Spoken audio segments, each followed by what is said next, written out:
BD5 Pilot with you out at the Hillsboro hangar, and I told you I'd be getting busy, so I've got some stuff to get busy with. You recall when I made the little template for seeing how that engine is going to fit inside of my engine compartment. I measured the angle that belt drive actually rests at, which is right around, I think, 3 degrees or so, and it changes the angles I need to work with on the motor. But actually, the good news is I found out the motor mounts are going to line up right in the areas that I need them to, making them relatively easy to work with. This is actually going to come a little forward from there, but I need to build an additional brace back here, and on the other side there'll be a brace that goes in there and then across, and then this area gets beefed up with a cross member that comes back through the gear well area to give this area sufficient strength to maintain the weight and the torque of that motor. And I'm going to have plenty of room up near the top, and I'm going to finish making a full 3-dimensional model with the actual width here so that we can more finalize those motor mounts. Since I'll have to be doing some metal fabrication, I picked up a 30-inch brake so that I can bend the sheet metal up to 90 degrees, and then the various clamps and stuff I'll need, and then some smaller tools that I can also use for the smaller parts, bending little flanges and stuff that I'll need in some of the parts. And then the cool thing I picked up was this Ryobi table mount drill press. Now, the reason I chose this actually is I don't need to do a lot of work. I'm doing work on soft metals, aluminum, but this little feature right here, the laser to tell me I'm in the right spot, I thought that was pretty cool.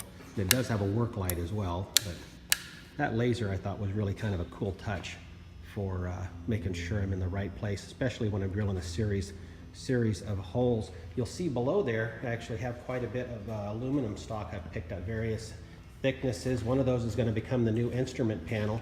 And then I've got this box full of goodies that Dewey Conroy picked up for me at Pacific Coast Avionics. So I've got my install kit for the Garmin G3X display. And I've been able then, that's the actual dimension of that Garmin G3X. So I've been able to verify it's going to fit where I was planning on putting it. And then underneath there, big box has the vertical power solid state unit for all my electronics and the wiring for the aircraft. My autopilot servos are in these boxes, and there's a magnetometer that I need to work on location for mounting, and then various install kits so I can have all the connectors, all the wiring actually done underneath that panel for its function. You recall I showed you the nose gear door that I have to make, but there's the plans within the plans itself. And one of the things I need to pick up was a set of dimple dies. These are both in 100 degree for regular style rivets, and then 120 degree for when I use the flush pop rivets. And all of those little holes, all 38 of those holes, have to be drilled and then dimple dyed so that we have the fit for the flush rivets, plus it gives it extra strength. And I'm quite delighted to discover I do have what's called the Blueline drawings. This is for the aft nose gear door, and this gives me the actual template to use for making another set of those hinges so I can make that split nose gear door like Aaron Oswald has on his aircraft. So while this is the plans for the single side nose gear door that opens from one side, this is how he modified, made an extra set, and has the dimensions, the arms, the different parts, the lever, all the mechanicals that make that work.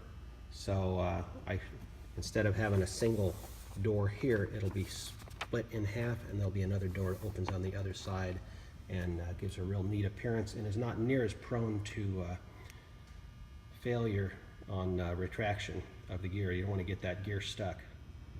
One of the items that was included in the aircraft I purchased were these at the main gear doors, which you're advised not to use that full original design, and the reason being is these are really big wind sails. They're really prone to potential for getting your gear stuck.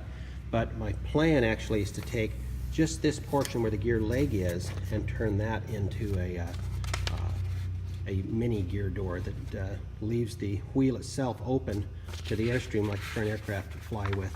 But having these plans is a real big help for making sure that I can make that design work. So with all of that explained, I'm back out to the hardware store because I've got to buy the larger bolts that I need to mount that drill press to that table, and I want to do it in such a way that it's easy to take on or off and not create trouble on that workspace. So BD5 pilot, I'm out of here again. Yep, I'm in an airport. You hear the helicopter?